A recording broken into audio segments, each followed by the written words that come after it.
on the reading that I have been doing for 30 Books in 30 Days readathon. So one of the first things that I read was an Agatha Christie mystery, 13 at Dinner. This is also published as Lord Edgware Dies. So I really enjoyed this. This is a Poirot, and of course I love Poirot, and it is narrated by Hastings, and I love the Poirot books that are narrated by Hastings. So I really, really enjoyed this one a lot. I think I gave it 4 or 5 stars. I can't remember now.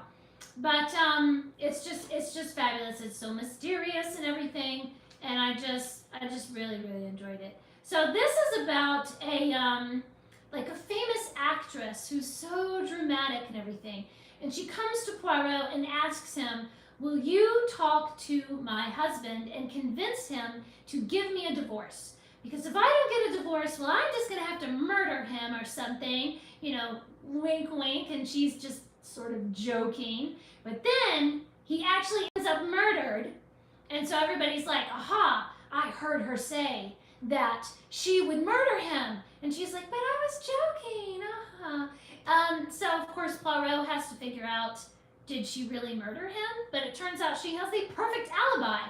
She was at a dinner, and there were 13 people at that dinner. So it couldn't have been her, right? So of course there's all kinds of red herrings and crazy clues, and only Poirot can figure out what is really happening with this mystery. So I super loved that one. That was a great way to start off the September readathon. And then I read Nick and Tesla. This is the High Voltage Danger Lab. This is the first book in the series. And it's these 11-year-old twins, Nick and Tesla, and they go to stay with their crazy mad scientist uncle. And they like to do some experiments too. So it's a mystery story, but there are gadgets that you can build yourself. So when Nick and Tesla build something in the story, then there are instructions for you to build the same thing. So you can build an electromagnet, and I think they have like a very simple kind of burglar alarm type thing. And there's a kind of like a rocket launcher type of thing that uses like Coke and Mentos, you know, to be a rocket launcher. So it's really cute. I loved the mystery. I loved the characters and everything. It's really funny, and it's just very well written. So I really enjoyed this. I just flew through it. I was really kind of pleasantly surprised about how much I really loved Nick and Tesla. Thankfully, they also sent me the second book in the series, so I'm going to be reading that in a few days. And I've already emailed the publisher begging them to send me more from the series, because I think there's already 5 or 6 books in this series. They just sent out the first 2. So I'm begging them, please send me more of Nick and Tesla. I just love that this really teaches kids to love science and to be curious about the world and be curious about science. So I think that's really cool. And then I read Moth in a Fancy Cardigan. Now at first I was not sure if I was going to like this. The cover is just very busy, and it's like there's nothing for your eye to rest on, and I just can't figure out what are all these different weird elements in the cover. The back is just as busy. There's just too many things on this cover. But this is the story of a little moth. He is a gray moth, and he wears gray clothing and lives in a gray house, and everyone just tends to kind of overlook him. He's just kind of used to it. But he wishes that his life could be more colorful, so that's him. He's a gray moth. And then there is a butterfly, very colorful, but she feels like there's all this pressure on her to be perfect and to always be graceful and everything. Everybody notices butterflies because they're really colorful. And she just kind of wishes that she could have the quiet of a gray day, and maybe the quiet and like the just the blandness, you know, just the safety of being in gray, so that not everybody is noticing and criticizing every little thing that you do. Well, one day she misplaces her colorful cardigan, and Moth and he kind of wishes that he could have this cardigan. And so the two of them, they kind of cross paths, and they begin to discover that, you know, maybe there's room in your life for both gray and for glitter, you know, but it doesn't have to all be glitter, and it doesn't have to all be gray. So it's about just finding your true identity, and I loved it. It's really funny and just weird, and I loved the insect world. So there's mosquitoes, and there's you know, moths and butterflies and like ladybugs and all kind of different stuff. So it's really funny. And I liked the cute illustrations and everything. I was trying to like look for like a specific illustration that I wanted to show you guys. I guess this one kind of shows there's this very colorful and then very gray. So you really get that contrast that brings forward these messages in the story. So I really loved that one. This is just such a lovely story that can apply to anyone who feels like there's pressure on them to act a certain way or to, you know, be a certain thing. And this book just teaches you, if you're quiet or if you're talkative, that's okay. Or if you are neat or if you are messy, that's okay. If you are clumsy or if you are graceful, that's okay. Like, you just be you, and don't feel like people are criticizing you for just being who you are, you know? So I just love the positive messages in this, and then it's just told in this adorable story. It's just so cute. Okay, I love that. I also read Arsène Lupin, Gentleman Thief. Oh my goodness. I loved this so much. So the original stories were published between like 1903 and the 1920s or something. And this is just a collection of some of the short stories, kind of like you would think of like Sherlock Holmes has different novels and short stories. That's the same way with Arsène Lupin. And it's definitely like a response to Sherlock Holmes, because one of the characters who actually shows up later on is Sherlock Sholmes. So not Sherlock Holmes, but Sherlock Sholmes. So Arsène and Sherlock Sholmes. I can't even say it with a straight face. It's so funny. But they meet in one of the stories, and they have a little bit of a battle of the wits there. So this is just beautiful. I love these kind of classic stories, you know, and it's like a mystery kind of in reverse almost, because like, you know who done it. It was him. It was Lupin, you know, but it's like, how did he do it and how did he get away with it and everything. So this is such a beautiful edition with lovely sketches, and then sometimes there'll be full color illustrations. I mean, these illustrations, wow, just, oh my goodness, so beautiful. Some of these are so detailed, just glorious, just absolutely glorious. Look at this. They're chasing after him on the train and everything. I'm just so in love. And then sometimes it's like black pages, and then sometimes it's white pages. I thought that was kind of interesting. And it has a little ribbon marker and everything. Wow, this blew me away. This got 5 stars. I have to find more from Lupin, because this isn't even the full like stories. So in the back there is a list of other works, other short stories and novels and stuff from this author. This is Maurice Leblanc.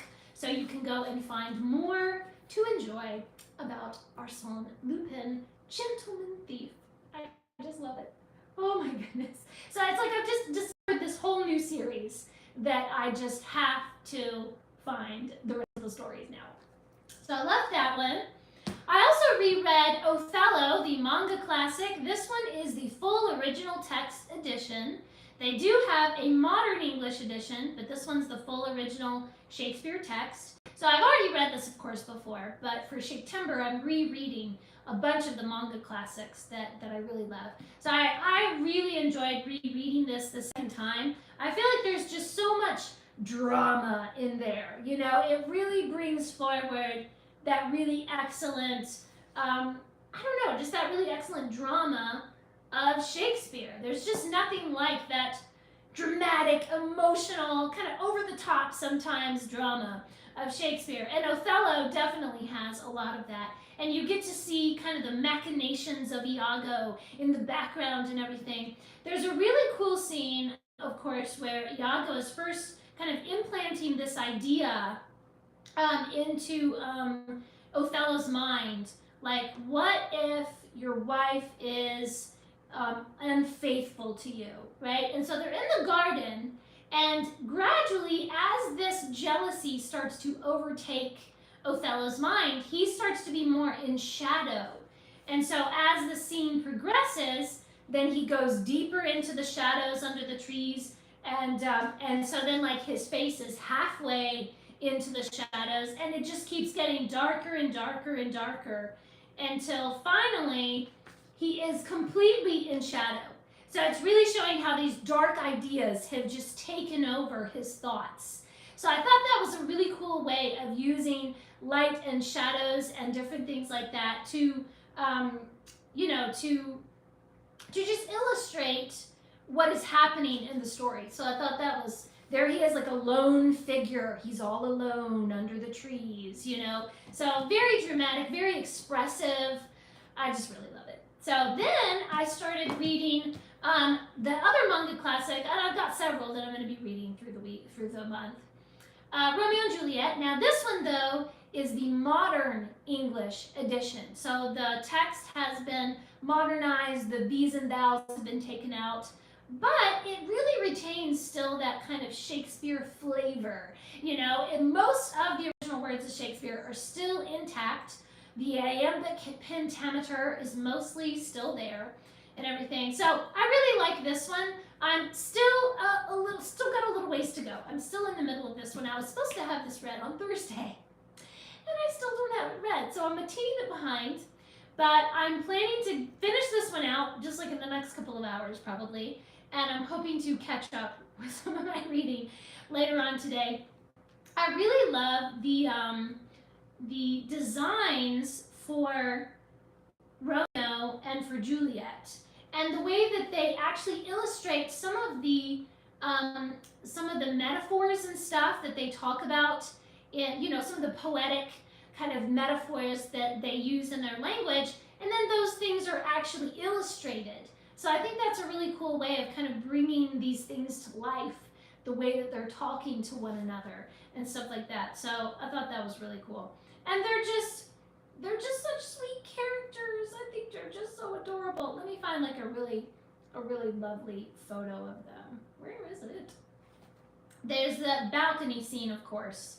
Here we go. He's talking about the moon and everything. So I just love these characters. I love these designs. There's actually this design where there's like a sword in between them.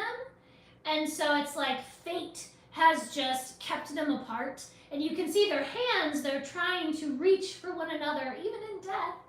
But, but they are kept apart. They're star-crossed lovers. The very last panel of this book, if I actually go back to the very end, is like this lovely portrait of them together, as if they had met beyond in the afterlife, and now their souls have met and they are happy at the end. So I really like that kind of artistic license that it takes at the end to give you a little bit more of a hopeful, happy feeling at the end, because it is a tragedy, obviously. So I really enjoy this. I'm probably going to finish this today. Okay, what else do I have? So I've been reading through the Roswell High series, and I want to finish out the rest of the books in the series. This one is book 7, The Vanished. I can't really tell you a lot about it without giving you spoilers, so, I don't want to give you spoilers. But I just loved the Roswell TV show when I was a teenager, and so this holds a lot of nostalgia for me. These books are not that well written, and they're really dorky, and I don't know what to tell you. I mean, it's 90s teen angst, and the only reason that I love it is because I lived through the 90s as a teen, so I guess it speaks to my soul or something. But I would not recommend these to anybody to read unless you really love the Roswell TV show, and then it's like the nostalgia, and you can just enjoy it, even though I know, like, this is not that great. It's not well written. It's just super dorky, but I still love it. So I really enjoyed this one as well. I gave it 3 stars, you know, because I can recognize, like, this is not that great. But for me, I just really enjoyed it. It's just so much fun. So I'm not going to tell you a ton about these, but I read this one a few days ago. And then today's book is actually The Rebel, so the second one here, I'm sorry, the 8th one. So the 8th one in the series, this one I need to get read today. And it's like 164 pages or something like that. The thing is, I get so immersed in this world, and I'm so attached to these characters because of my love for the TV show, that it just flies by. Like, I could read 160 pages in like an hour and a half or something, because I just enjoy it so much. You know, I get so immersed into it. So I think I could probably finish this one today, or if not today, then maybe tomorrow. Tomorrow, the only thing I have to read is an Agatha Christie short story. So it's just like a 30-page short story. So if I don't finish this today, I know that I can just, you know, leave it over until tomorrow and it'll be fine. I've kind of put these like catch-up days into the month where all I have to read that day is a short story. So then if one of the bigger books didn't get read earlier, then I can, you know, I can get caught up in my reading for the month. So this is also part of series September, right? So the Roswell High, I want to finish out the whole rest of the series. So I have 3 more books to go. I've already done this one, and then I've got this one, and then 2 more after that. So that's series September. Now we come to the only DNF so far, unfortunately. So I looked it up and I figured out how to say the title of this. It's The Tawn. I think I'm saying that correctly. I think it's The Tawn. This says it's a new translation from the original Irish, right? This is Irish legends and everything. It says The Great Irish Battle Epic. I was really looking forward to this one. I mean, I thought like, ooh, this is going to be the highlight of the month, because I love these type of old-timey legends and stuff like that. However, once I started reading, the dialogue is stuff like people saying, no way, and saying like, oh, before we married, before I got hooked up with you, I was a rich woman. So they're using all this modern slang, and it's just very out of place.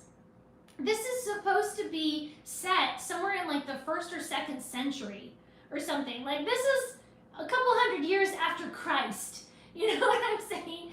And I was thinking, like, am I just being too picky? Like, do I just have these expectations of this type of language that I expect from something that is dealing with an ancient story? Like, am I just being pretentious where I think it has to have these and thous and thou shalt not and stuff like that?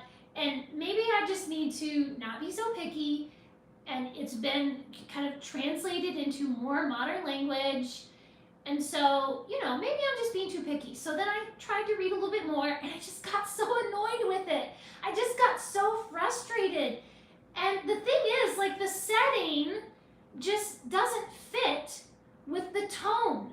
You know, this old-timey setting, like, around the time of Christ and stuff. You know what I'm saying? Like, this is 2,000 years ago, okay? And the tone just does not fit. It just feels, I don't know, weird. So I actually took this over to a librarian friend of mine, and I said, just read the first couple pages. I'm not going to influence you. You know, of course, when you say I'm not going to influence you, then people are like, oh, what is going on? But I said, just read the first 2-3 pages. Tell me what you think. And she came back and handed it to me and said, amateur hour.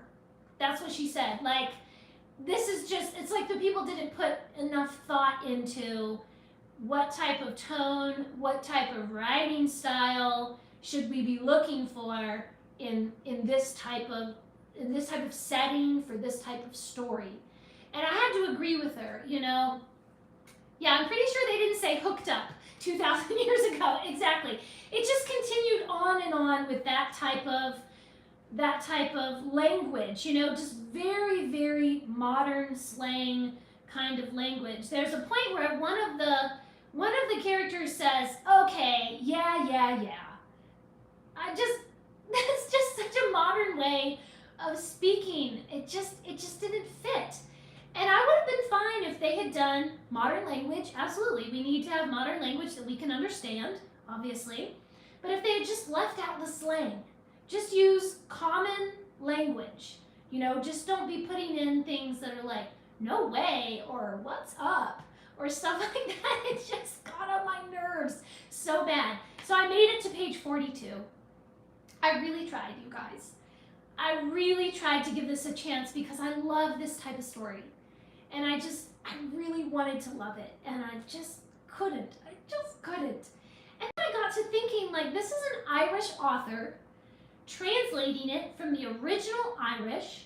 I just have to wonder, like, if this was your heritage, like if this was, you know, a King Arthur type story, or for us Americans, it might be like George Washington. And I saw a story of George Washington saying, no way. How would I feel about that? I think I would feel like that was disrespecting my history, disrespecting my nation's heritage. I mean, if you're Irish and you're watching, or if you're, you know, from the British Isles or somewhere, just let me know, like, what do you think of this type of legend that is so integrated into, like, a nation's history and your heritage and your national identity, and then the characters are like, what's up? You know, I just, I don't know. I mean, to me, it just feels kind of disrespectful, or like it's misrepresenting that kind of heritage or something.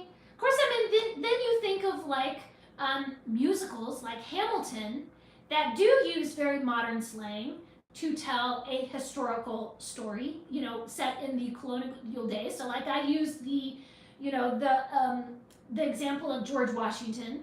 How would I feel about a story about George Washington that used that type of slang? I don't know. I gotta say, I kind of feel the same way about Hamilton. I'm sorry, but like, I'm not really a Hamilton fan that much. Anyway, I don't know. I don't know what to think. I just know that I didn't enjoy it. I'm sorry. So that is what I've been reading. That is what I'm going to be reading today. I'm going to be reading Romeo and Juliet and the next book in Roswell High. Please leave me a comment and let me know what are you reading? You know, how is your readathon going so far in September? Thanks for watching. Please subscribe. And remember, the right book in the right hands at the right time can change the world. Thanks for watching, guys. Bye.